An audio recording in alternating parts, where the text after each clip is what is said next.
Hey guys, so this is the third year that I have made a video on World Diabetes Day. The past 2 years I've done some spoken word, and while I really enjoy that, whenever I do that I tend to focus on the negatives of diabetes. And while there are definitely a lot of negatives, I wanted to spend this time talking about 10 positives. I chose to do 10 because today also celebrates my 10-year anniversary of being diagnosed. Um, so, on World Diabetes Day, my hair is blue for Awareness Month. Here are 10 positives. Number one, I have become a whiz at identifying abdominal organs. Your stomach, your intestines, your pancreas, your liver, your appendix. Did I mention pancreas? I tend to forget that one because mine doesn't work. Positive number two, I know a lot of fun words: basal, bolus, interstitial fluid, hemoglobin, A1C, endocrinology, subcutaneous, occluded site, antibodies, diabetic ketoacidosis, neuropathy, retinopathy. There's a lot of them. Positive number three, I understand how food works in my body. I know that if I eat an apple with the skin on it, it's going to affect me differently than eating an apple without the skin. That's because the fiber in the skin slows down the rate at which food empties from my stomach. That helps delay the rise in blood sugar after I eat something. So that helps me to become more educated and given me the opportunities to make wiser choices. Though I don't always make the wiser choice, I understand how the food is processed in my body. Positive number four, I get to educate.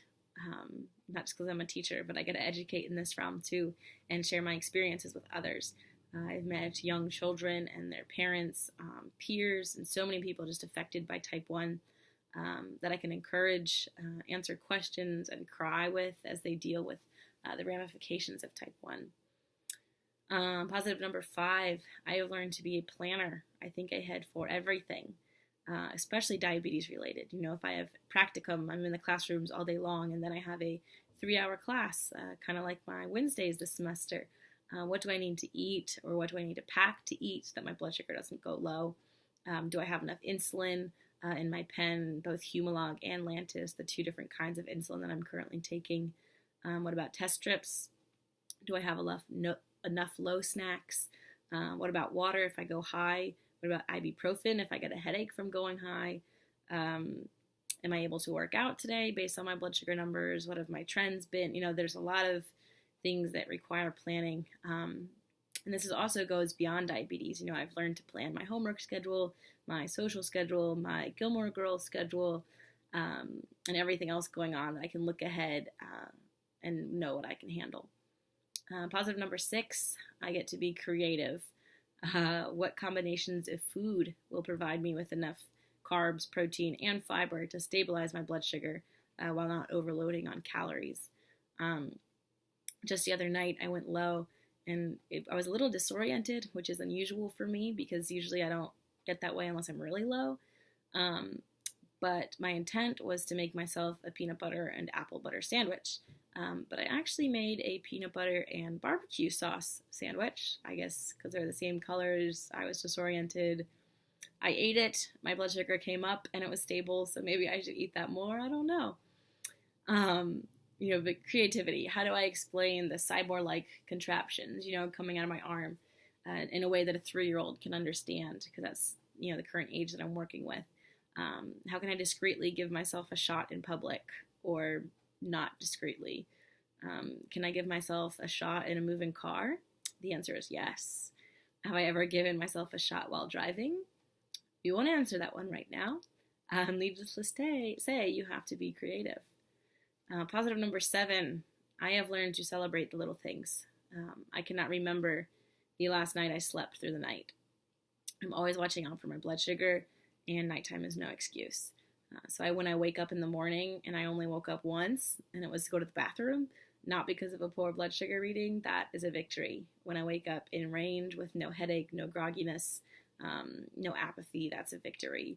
When I realize that I've gone the whole day with numbers that are in range, it's a victory. When I try a new food and estimate correctly for the amount of carbs, that's a victory.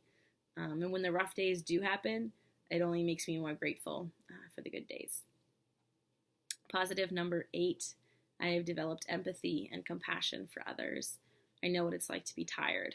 I mean, exhausted with the monotony of life and the day-to-day management of a chronic disease. I can relate to others going through hard times in a way that someone else may not be able to. Persevering through hard times takes focus and perseverance and tenacity. And being able to understand that has helped me empathize with the difficulties that other people might face around me. Positive number 9, community. There have been so many people that I have met and so many opportunities that I have had to connect with other type 1 diabetics through JMU's Students with Diabetes chapter, through the JDRF walks, which is where I got this cool shirt, the Students with Diabetes conferences that I had the chance to attend this past May, just keeping an eye out in public for a pump or a CGM. I've met so many amazing people, newly diagnosed people that have had diabetes for 40 plus years, just people that I can connect with and encourage. I've encouraged students and their parents and their teachers. I've made friendships and connections that will last a lifetime. And the last one, positive number 10, diabetes is another reminder of how I am fearfully and wonderfully made by God. When I was first diagnosed, I had a really hard time accepting it, kind of thinking that I had done something to deserve this, that it was my fault or whatever. And the Lord used that verse in Psalm 139 to really just show me that, He allowed me to have this disease, and it has given me opportunities to use it for His glory. I've had so many conversations just to talk with other people about what God has done in my life through my diabetes. So that is definitely probably my favorite positive. So there you go. Diabetes isn't all negatives. There are definitely some silver linings in there. I just try to live day to day looking for those positives. So happy World Diabetes Day and Diabetes Awareness Month. Go teach someone something you learned, and thank you guys for watching. Bye.